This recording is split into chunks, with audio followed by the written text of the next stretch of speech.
प्रश्नोत्तर के 38वें भाग को प्रारंभ करते हैं। एक साधक ने पूछा कि महर्षि, यह मन क्या है? तब महर्षि ने कहा, मन प्राण शक्ति की अभिव्यक्ति का एक आकार है। लकड़ी के टुकड़े को अथवा किसी सूक्ष्म यंत्र को मन की संज्ञा नहीं दी जाती। प्राण धारक शक्ति जीवन प्रवाह में भी प्रकट होती है तथा मन रूपी चेतन दृश्य जगत में भी प्रकट होती है। महर्षि, यह मन किस प्रकार कार्य करता है तथा यह मन किस प्रकार इस संपूर्ण जगत से संबंधित है? जगत की अनुभूति जागृत अथवा स्वप्न की अवस्था में होती है या इंद्रियानुभूति एवं संकल्प से होती है। दोनों ही मानसिक क्रियाएं हैं। यदि जागृत तथा स्वप्न की अवस्थाओं का अस्तित्व नहीं होता तो जगत की अनुभूति भी नहीं होती और ना ही अनुमान होता। गहरी नींद में, सुषुप्ति में किसी भी प्रकार की क्रियाएं नहीं होती तथा गहरी नींद में हमारे लिए ये दृश्य, ये जगत, इन सब का कोई अस्तित्व नहीं होता। इस प्रकार जगत की सत्यता की सृष्टि अहंकार द्वारा सुषुप्ति से जागने पर ही होती है। जागने पर ही हमें ये सारा जगत सत्य दिखाई देता है। उसकी सत्यता का निरसन या लोप जीवात्मा का सुषुप्ति में पुनः अपने स्वरूप में प्रवेश करने से होता है। जगत का उदय तथा अभाव दोनों मकड़ी द्वारा जाला बनाने और उसे पुनः निगलने के तुल्य हैं। इस उदाहरण में मकड़ी को तीनों अवस्थाओं में जागृत, स्वप्न अथवा सुषुप्ति के समान मानो। व्यक्ति में इस मकड़ी को आत्मा कहते हैं तथा जगत के संदर्भ में इसे ब्रह्म कहते हैं। जब तक आत्मा अप्रकट है, निष्क्रिय है, सापेक्ष द्वैत का सृजन नहीं होता, अर्थात दृष्टा एवं दृश्य का उदय नहीं होता। यदि मन के उदय होने का मूल कारण खोजा जाए तो यह पता लगेगा कि वह उस सत्य से ही उदय हुआ है जिसे आत्मा अथवा ब्रह्म कहते हैं। ध्यान से सुनना, ये मन आत्मा से ही पैदा हुआ है। मन को सूक्ष्म शरीर अथवा संकल्प शरीर की संज्ञा दी जाती है तथा जीव व्यक्तिगत आत्मा है। व्यक्ति का उदय ही जीव का सार है। व्यक्तित्व को ही जीव उपाधि से पुकारा गया है। संकल्प अथवा मन इसी की एक अवस्था है अथवा एक प्रकार है जिससे जीव अपने को प्रकट करता है। मन सदा ही जड़ पदार्थ से संबंधित रहता है अथवा उसी धरातल पर क्रियाशील रहता है। मन का वास्तव में अपना कोई स्वतंत्र अस्तित्व नहीं है। इस प्रकार मन तथा भौतिक पदार्थ एक दूसरे के सहयोगी हैं, अर्थात एक के बिना दूसरे का कोई भी अस्तित्व नहीं है। महर्षि, इस मन का मूल कारण क्या है? कहाँ से ये पैदा होता है, कहाँ से निकलता है, हमें कैसे पता लगेगा? यदि हम प्राथमिकता तथा महत्व के अनुसार संकल्पों को क्रमबद्ध करें तो सबसे पहले जो विचार उदय होता है हमारे मन में वो होता है मैं का भाव। मैं हूं तभी मैं सुख के लिए कार्य करता हूं। यदि मैं ही नहीं होता तो किसके सुख के लिए तुम कार्य करते, किसके लिए तुम जीते? सबसे पहला विचार जो उदय होता है वो विचार है अहंकार का, मैं का। व्यक्तिगत भाव अथवा संकल्प भी सारे अन्य संकल्पों का मूल है, क्योंकि प्रत्येक विचार अथवा संकल्प किसी व्यक्ति के संकल्प के रूप में ही उदय होता है। बिना अहंकार के मन का तथा संकल्पों का स्वयं अपना कोई भी अस्तित्व नहीं है। इसलिए अहंकार के द्वारा सबसे पहले मैं के विचार के बाद ही ये सारे संकल्प प्रकट होते हैं। उत्तम पुरुष के बिना, मैं के बिना द्वितीय एवं तृतीय पुरुष प्रकट नहीं हो सकते। मैं के उद्भव के बाद ही इन सब का उद्भव होता है, इस सारे संसार का उदय होता है। जब तुम गहरी नींद में होते हो तो मैं का भी विचार नहीं होता, इसलिए वहाँ कोई भी जगत नहीं होता। जब तुम नींद से जागते हो तो सबसे पहले मैं का विचार उदित होता है। इसलिए इन तीनों ही पुरुषों का उदय तथा लोप एक साथ होता है। जब मैं विचार चला जाता है तो ये सारा संसार भी तो चला जाता है, द्वितीय एवं तृतीय पुरुष भी तो चले जाते हैं। अतः मैं या जीव का मूल कारण ढूंढो। मैं का भाव शारीरिक अहम के लिए ही संभव है तथा शरीर या इंद्रियां ही इसका आधार है। क्या इसका केंद्र शरीर में है तथा क्या इसका किसी अंग विशेष से संबंध है, जैसे कि वाणी का केंद्र तथा प्रेम का केंद्र मस्तिष्क में है? क्या इसी प्रकार मैं का केंद्र मस्तिष्क, रक्त अथवा अंतरंग में है? संकल्प शक्ति मस्तिष्क तथा मेरुदंड में केंद्रित रहती प्रतीत होती है और उनमें जो रक्त प्रवाह हो रहा है, जिसमें वायु तथा भोजन मिला हुआ है, उससे उसे पोषण मिलता है, जो स्नायविक शक्ति पदार्थ में बदल जाते हैं। अस्तु, स्थावर जीवन अथवा जीवनदायक शक्ति एवं रक्त प्रवाह, श्वसन, पाचन आदि प्राणी के अस्तित्व हैं। अतः मन जीवन शक्ति का प्रत्यक्षीकरण है, जिसकी हृदय में रहने की कल्पना की जा सकती है। महर्षि, क्या आत्म साक्षात्कार के लिए इन सारी मानसिक क्रियाओं का अभाव आवश्यक है? अभ्यासी के लिए दो मुख्य अवस्थाएं हैं। इनमें ऐसा निष्क्रिय क्षेत्र भी है जिसमें या तो मानसिक क्रिया का अभाव रहता है अथवा जहां आत्मानुभूति भी नहीं हो पाती, जैसे सुषुप्ति, अचेतन, मूर्छा, पागलपन, गहरी नींद। इनमें ना तो कोई मानसिक क्रिया होती है और ना ही आत्म साक्षात्कार होता है। तो महर्षि, पहले प्रथम अवस्था पर विचार करें तो प्रश्न उठता है कि मन को किस प्रकार निष्क्रिय कर दें। मन स्वभावतः ही चंचल है। पहले इसको चंचलता से मुक्त करो, इसे शांत करो, इसे उच्चाटन से मुक्त करो। मन को अंतर्मुखी होने का अभ्यास करो, यह इसका स्वभाव बन जाए, ऐसा अभ्यास करो। यह बाह्य जगत की उपेक्षा से तथा मानसिक शांति के मार्ग में जो भी बाधाएं हैं, उनको दूर करने से ही संभव है। तो महर्षि, मन से चंचलता को दूर कैसे करें? बाहरी संपर्क अर्थात मन से भिन्न विषयों के संसर्ग से जब मन बाहर के विषयों में लगता है तो चंचल हो जाता है। अतः अनात्म विषयों से विरक्ति, अनात्म विषयों से जो संसार है, इससे वैराग्य प्रथम प्रयास है। इसके बाद आत्मनिरीक्षण तथा एकाग्रता तुम्हारे स्वभाव में आ जाए। यह इंद्रिय निग्रह बाह्य एवं आंतरिक शम दम इनसे प्राप्त होती है, जो अंततः समाधि में परिणत होती है।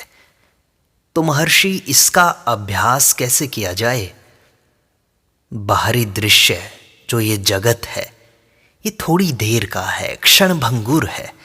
ये जब विचार बैठ जाएगा तुम्हारे मन में कि संसार के जितने भी सुख हैं, दुख हैं, सब कुछ ही तो थोड़ी देर के लिए है, क्षणिक है, सब कुछ एक दिन खत्म हो जाएगा। जब ये चिंतन तुम्हारे अंदर बैठ जाएगा तो इससे वैराग्य होगा। अतः सर्वप्रथम एवं महत्वपूर्ण यत्न आत्मविचार का है। जब आत्मविचार का अभ्यास निरंतर सहज ही होता है तो उससे स्वतः ही धन, यश, आराम, सुख इनके प्रति उपेक्षा उत्पन्न हो जाती है। इसके बाद मैं के भाव की शोध स्पष्ट होने लगती है। तुम मैं की खोज करने लगते हो। मैं का स्रोत हृदय है जो साधक का अंतिम लक्ष्य है। कदाचित आत्मविचार का मार्ग साधक के स्वभावानुकूल नहीं होता तो उसे किसी इष्ट के प्रति जो अपना प्रिय हो उसके प्रति भक्ति भाव धारण करना होगा। इष्ट चाहे ईश्वर हो, गुरु हो, मानव जाति हो, आदर्श आचारों के नियम हो, चाहे सौंदर्य का भाव ही हो, यदि इनमें से कोई भी साधक को अपनी पकड़ में ले लेगा तो अन्य राग क्षीण होते जाएंगे, अर्थात वैराग्य की वृद्धि होगी। इससे अपने इष्ट में आस्था दृढ़तर होती जाएगी तथा अंत में पूर्ण रूप से दृढ़ हो जाएगी। इस प्रकार एकाग्रता स्वतः ही एवं अज्ञात रूप से उदय होगी। भावावेश तथा प्रत्यक्ष बाह्य सहायता हो चाहे ना हो, आत्मविचार तथा भक्ति के अभाव में प्राकृतिक शांतिप्रद प्राणायाम का अभ्यास किया जा सकता है। इसे ही योग मार्ग कहा जाता है। यदि प्राण जाने का भय हो तो सारे प्रयास प्राणों की रक्षा के लिए किए जाते हैं। यदि श्वास पर काबू पा लिया जाए तो मन की अपने प्रिय विषयों की ओर लपकने की सामर्थ्य नहीं रहती तथा मन ऐसा करता भी नहीं। इस प्रकार श्वास निरोध की अवधि में मन को विश्रांति प्राप्त होती है। श्वास तथा इसके नियमन पर पूरा ध्यान लगा रहने से रुचि अन्य ओर नहीं जाती। वासना के उद्वेग के साथ अनियमित श्वास प्रश्वास तथा शांति व विश्राम के साथ शांत व नियमित श्वास प्रश्वास का योग है ही। जब वासना का उद्वेग होता है तो हमारी श्वास अनियमित हो जाती है और जब शांति होती है, विश्राम होता है तो श्वास शांत हो जाती है, नियमित हो जाती है। वास्तव में उल्लास का, सुख का आवेग भी उतना ही कष्टदायक होता है जितना दुख का, तथा दोनों ही अवसरों पर श्वास उद्विग्न हो जाता है। वास्तविक शांति का ही नाम आनंद है। इंद्रिय सुख आनंद नहीं है। अभ्यास से मन ठीक होता है और शुद्ध हो जाता है। जिस प्रकार उस तरह घिसने से पैना होता जाता है, वैसे ही मन अभ्यास से एकाग्र होता है। तब मन आंतरिक तथा बाह्य समस्याओं को अधिक सरलता से हल कर पाता है। यदि प्रकृतिवश साधक इन दोनों मार्गों को, विचार मार्ग को, ज्ञान मार्ग को तथा योग मार्ग को अपने अनुकूल न पाए और परिस्थितिवश अधिक आयु के कारण प्राणायाम भी न कर सके, तो उसे कर्म मार्ग, शुभ कर्मों का आचरण करना चाहिए, जैसे समाज सेवा, लोगों की सेवा। इस साधन से आपका चित्त शुद्ध होने लगता है। इससे मन की शुद्ध वृत्तियां अधिक प्रकट होने लगती हैं तथा उसे निस्वार्थ आनंद की अनुभूति होती है। उसका संकुचित अहम क्षीण होने लगता है तथा उसकी शुभ वृत्तियां विकास को प्राप्त होती हैं। तब व्यक्ति उपरोक्त तीनों मार्गों में से एक पर चलने की योग्यता प्राप्त कर लेता है। या तो वो ध्यान करेगा या वो प्राणायाम के साथ एकाग्र होगा, या वो विचार मार्ग से चलेगा, या वो कर्म मार्ग पर प्रेरित होगा। इसी भी एक साधन से उसकी आंतरिक प्रेरणा का सीधे ही विकास होना संभव है। यदि एक मार्ग भी हम सच्चाई से, ईमानदारी से पकड़ लें और उसका लगातार अभ्यास करें तो मन शांत हो जाता है। धैर्य से जब हम अभ्यास करते हैं तो मन निर्मल होता जाता है। महर्षि, मन को एक बिंदु पर कैसे स्थिर किया जाए? यदि मन भ्रमित हो तो तुरंत अपने आप से यह प्रश्न करो, यह भ्रांति किसको उत्पन्न हो रही है? यह विचार तुम्हें पुनः तत्क्षण ही आत्मभाव तक ले जाएगा, मैं में एकाग्र कर देगा।